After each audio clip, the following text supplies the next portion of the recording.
breaking down the deals, data, and disruption shaping global markets. You're listening to The Daily Ledger with Dennis Sert.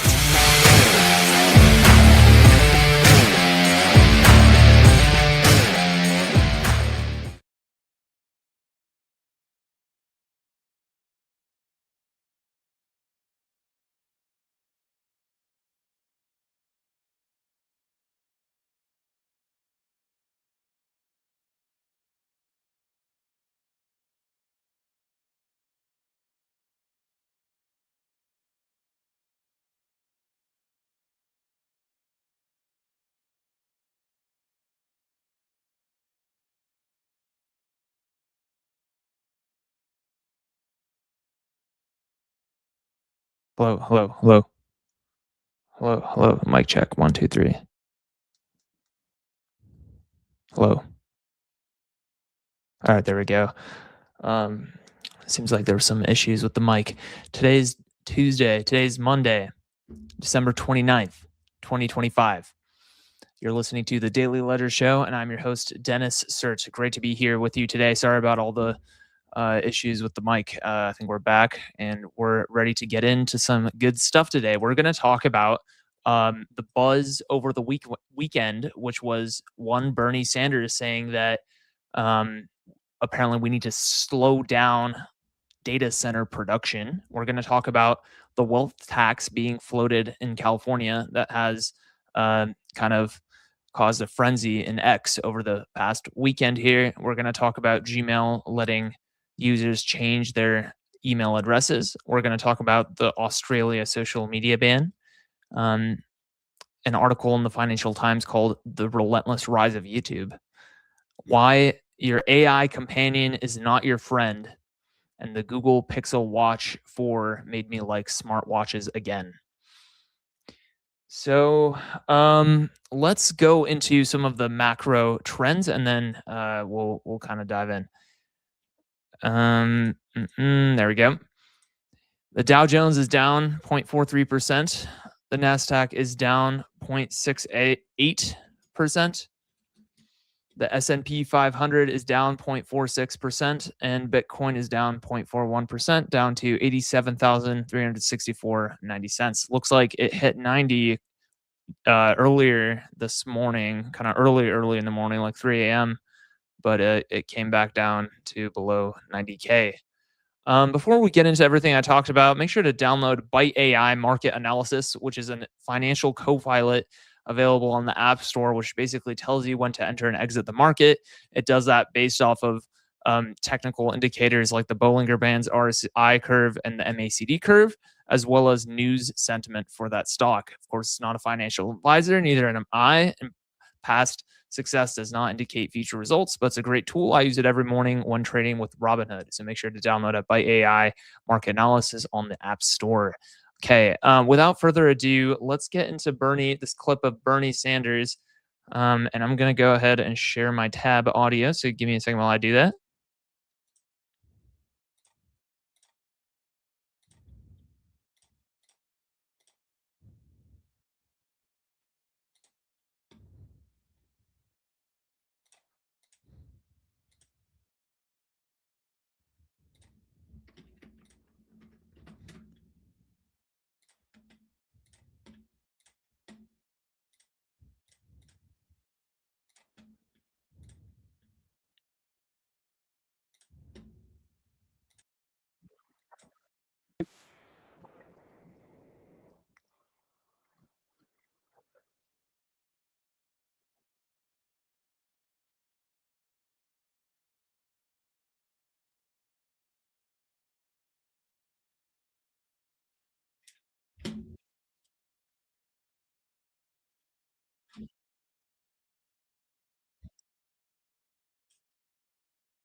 Yeah, it's so weird.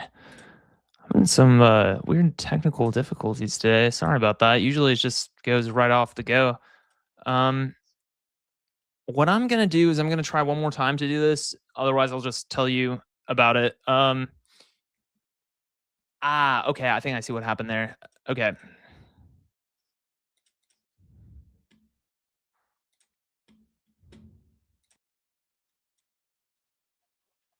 Right now, among many other things, we're seeing data centers sprouting all over the country, raising electric bills for people in the communities, et cetera.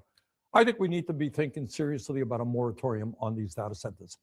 Frankly, I think you got to slow this process down. It's not good enough for the oligarchs to tell us it's coming, you adopt. What are they talking about? They're going to guarantee health care to all people? What are they going to do when people have no jobs? What are they going to do? Make housing free? So I think we need to take a deep breath, and I think we need to slow this thing down. One way to do it would probably be a moratorium on data centers. The CEOs would. Well, I think one of the things I think we need to do, and right. Okay. Wow. So that was Bernie kind of talking about how we need to slow down data center production, as we know is in full swing here these days. I don't agree with Bernie there, because he's kind of taking it to, we need to have universal basic income, kind of like allied with Elon, just on that respect, obviously not politically, but just sort of like on that idea alone in terms of UBI, which is something that Elon has been talking about in sort of the past month or so, especially when robotics come out.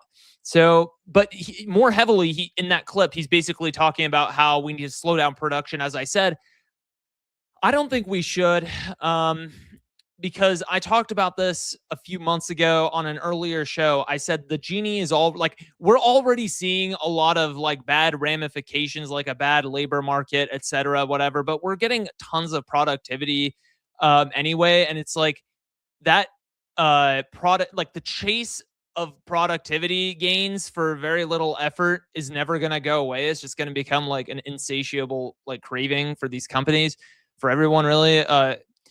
And so the labor market is never going to get better. And what we need to do is rip the Band-Aid off. You know what I'm saying? Like, the genie is already out of the bottle, as I said a month ago. And here's Bernie saying, oh, well, let's just like slowly take off the Band-Aid. Like, that's not going to work. I'm sorry.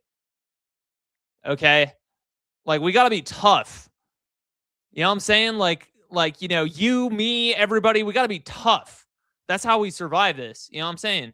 And it's like, you don't do that by saying, oh, let's put a little moratorium on, data centers. Hey, let's just slow down production. Okay, so I can have like a couple days of extra employment. No, screw that.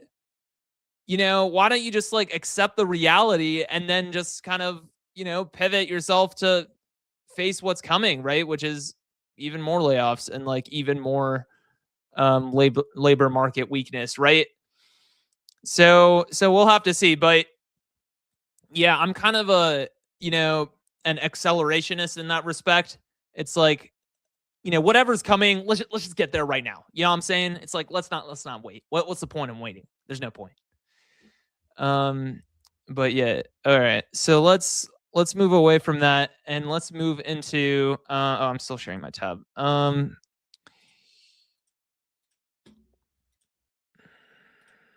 There we go. All right. Let's move into the New York Times. It's the only video I'm going to show right now. A wealth tax floated in California has billionaires thinking of leaving. It's uncertain whether the proposal will reach the statewide ballot in November, but some billionaires like Peter Thiel and Larry Page may be unwilling to take the risk. So X was kind of bustling with this news over the weekend, and I'm going to tell you about it. So basically, a bunch of like unions and like labor unions and progressive groups came forward, like the Service Employees International Union, United Healthcare Workers West, which is a major healthcare workers union. Another healthcare organization like St. John's Community Health, a few other like of these like unions and I guess progressive groups came out. And I guess like economists from UC Berkeley and stuff. They came out and they came up with this proposal to like basically tax billionaires in California into oblivion. And yeah, this is really, really bad because the only thing keeping California afloat is tech in Silicon Valley. I mean, Y Combinator, hats off to them. They're doing a great job sort of keeping the AI talent in San Francisco. But if it wasn't for them, if it wasn't for like, you know, the other attractors of sort of young tech talent, California wouldn't be where it is right now. And it's like these progressive groups and labor unions want to kill the golden goose. So that's kind of what's going on. And apparently Gavin Newsom himself is opposed to it.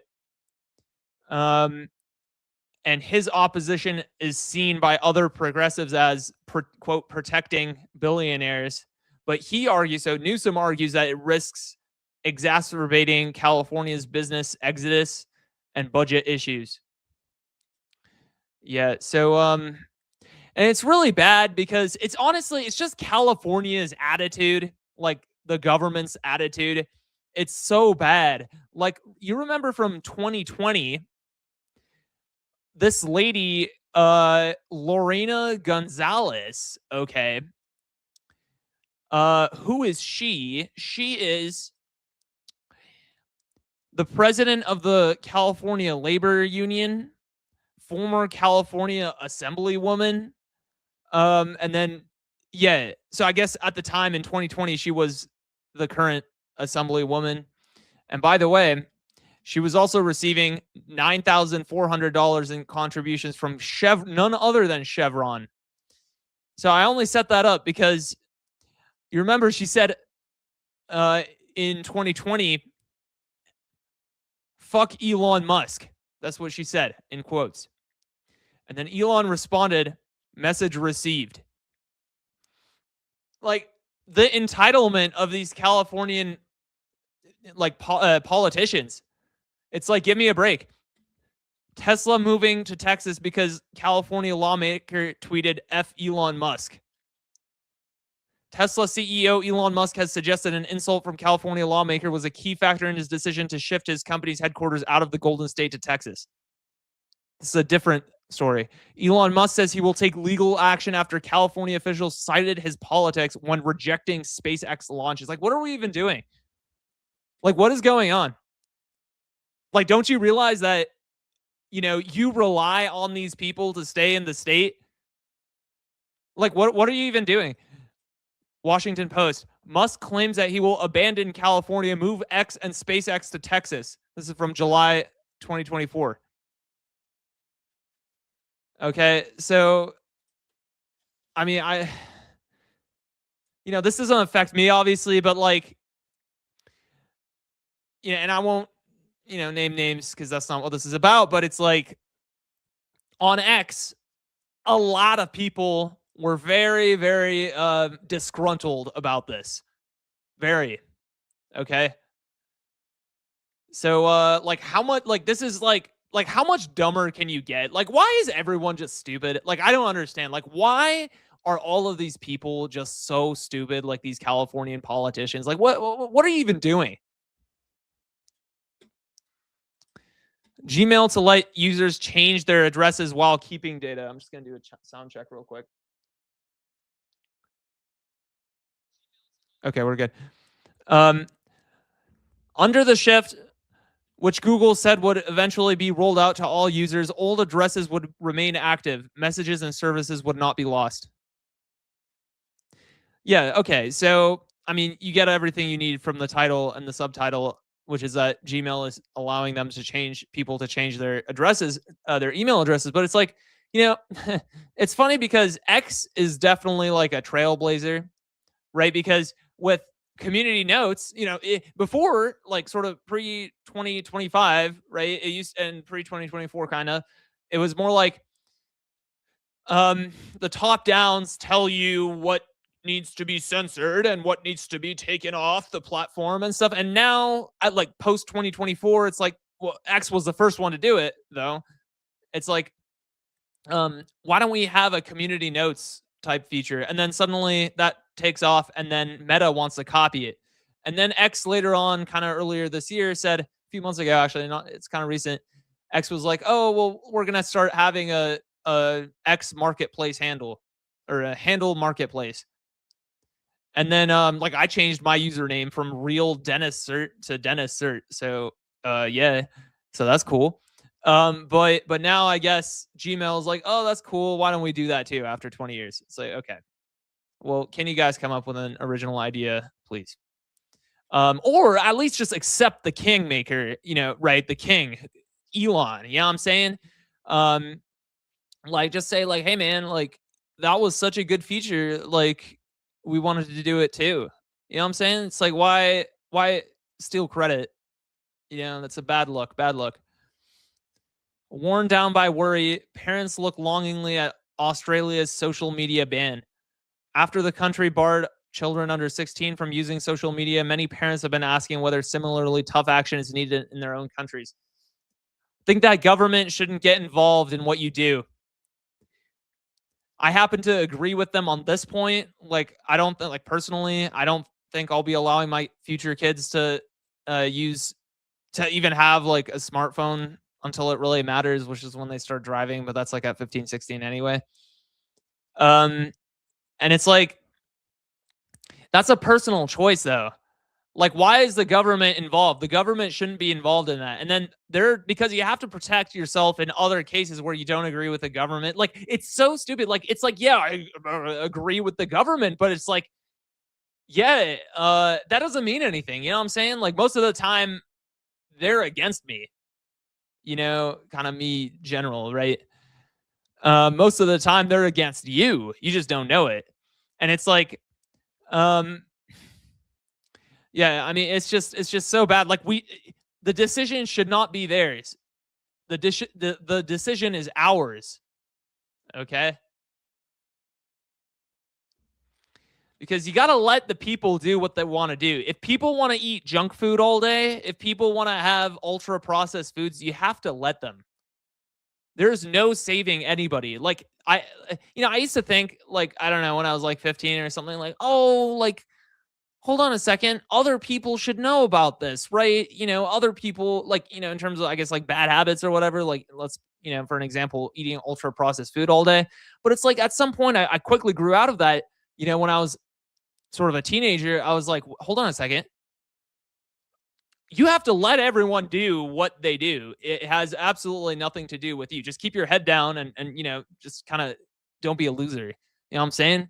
It's like you can only really look out for yourself. So it's like you kind of have to let people do whatever they're going to do.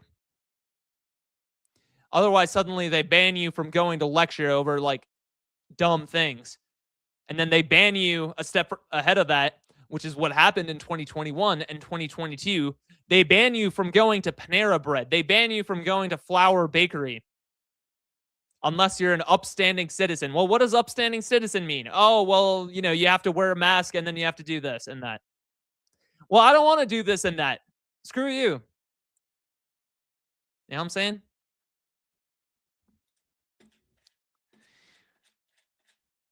The relentless rise of YouTube, the Financial Times, as well as being the dominant platform in podcasting and having a growing presence in live sport. I was doing a sound check. It is now the leader in TV and streaming in the US. I used to be all over YouTube when I was like 14. I'm still into YouTube, but it's like things have changed a little bit. And yeah, so first of all, I want to kind of give credit where credit's due. YouTube is doing better than all the legacy platforms, including all the cable channels, as well as Disney, Paramount, Netflix, Warner, Discovery, and Prime Video. So first of all, hats off truly for them. However, and YouTube used to be my favorite platform, but things have changed quite a bit even recently, especially with the advent of like Reels and stuff. You remember in like 2024, Facebook at the time, I guess Meta for Facebook said that they will be removing the Facebook News feature and then replacing it with I guess, short form content, or at least like an emphasis on short form content. And then everybody went into short form content. I think they were kind of late to the game, actually, but so it wasn't quite. And then, but you get the idea. TikTok, Snapchat, everybody, and that is into short form content, and that includes YouTube. But apparently, YouTube or short form content isn't exactly monetizable very well. So, so there's that. It's not very good for creators, and YouTube, quite frankly, used to be kind of a creator and user centric platform, but now, from what I understand, it's becoming more and more sort of a pay to play arena, meaning the big guys like MSNBC, CNN, Fox, whatever, they cut a check for $40 million hypothetically, and then that's all that users see. Suddenly you can't compete against that, if you're Joe Schmo. So you have to be careful about that. I mean, you'll see I think PewDiePie left, the Game Theorists, MatPat, he left, right? Smosh, they left. Ray William Johnson, that's kind of way back when, 2013, but yeah, I mean, it's all the big YouTube names in the late 2010s, almost all of them are gone, and it's they kind of saw this coming, and yeah, I mean, that's where we're kind of at. They're like the canaries in the coal mine. So yeah, that's kind of those are my thoughts on YouTube. But yeah, so I guess here's the Financial Times kind of glizzing them up. In an era when the currency in the entertainment world is the ability to hold the attention of an audience, YouTube has become one of the few essential platforms able to knit together new content that appeals to an online generation with the sort of programming that was once the backbone of cable TV. Yeah. Why your AI companion is not your friend. First, tech companies usurped the meaning of friends and connection. Now they're coming for, quote, companionship, by Martin Sandbu. Yeah, I mean, that's the thing, right? AI girlfriends. At one point I was kind of thinking of making one on the real. Yeah, I mean, I don't know, because you really have to be, because when you think about it, in order to go into this sort of industry as a technical founder, you really have to be a rogue founder. And it's not even any of the content that excites me, right? Because I am a guy. But it's it's not even that. It's it's the idea of being kind of like a rogue founder, right? That's kind of cool, kind of. It's like being a pirate almost, right? Because you see all these VC backed startups, and it's some of them, I won't even say most, but some of them even don't have any daily active users or anything, but they have oodles of cash that are from venture capital. But it's what if it was the opposite? Which of course is it's not entirely hypothetical. There are lots of companies that are bootstrapped, right? But it's what if you were the founder, and it's of a startup where it's you have tons of daily active users, high as fuck retention, and it's you don't even have venture capital cash. Something about that's just super appealing for some reason. I don't know. It's just the idea of it, you know what I'm saying? Kind of just being, like I said, a rogue founder. But yeah, I mean, I don't know. I mean, I haven't made an AI girlfriend, but apparently there are quite a few out there. I'm not really, well, not even really, I'm not a user myself. But from what I understand, there are options available if that's what you're into. But yeah, I mean, the idea though of you're I don't know, quote unquote, pouring yourself into just an AI that will inevitably remember and know everything about you. I mean, I turned off my ChatGPT memory because of that, and it's I don't know. I like to stand on business when it comes to AI. I don't really screw around. It's write the code, bitch. All right. The Google Pixel Watch 4 made me like smart watches again. See, that's the thing about this. It's look how cool this looks. Like, don't you want a watch that looks like this? Not that piece of crap Apple Watch. Like, I mean, here's my take. Like, why doesn't Google just strike a deal with Apple? Because let's face it, like, I will never switch from my iPhone, and there are a lot of people like me in the US. It's like, it's actually, the iPhone's pretty dominant in the US, as you know.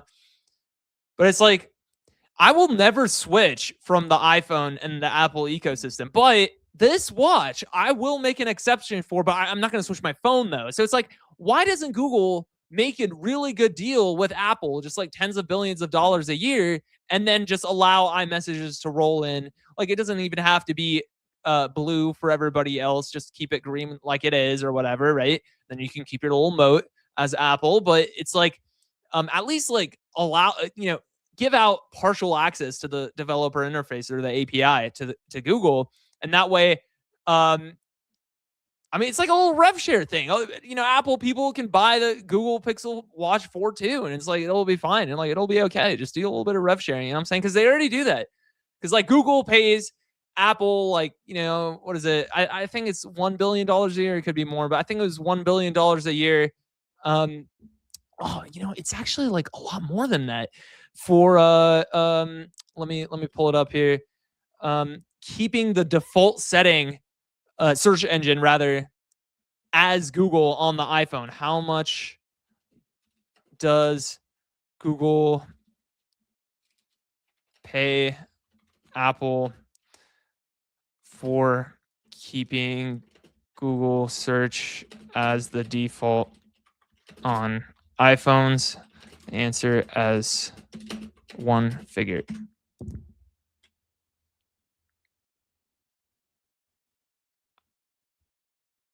It's $20 billion a year. Just strike another deal like this and just make the Google Pixel Watch 4 an actual thing that Apple users can use, okay?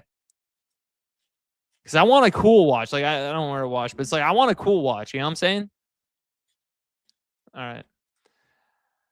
Okay, I think we're going to leave it there. Hope you guys had a Merry Christmas, and, hope you guys have a Happy New Year here. I'll be back on tomorrow. Peace.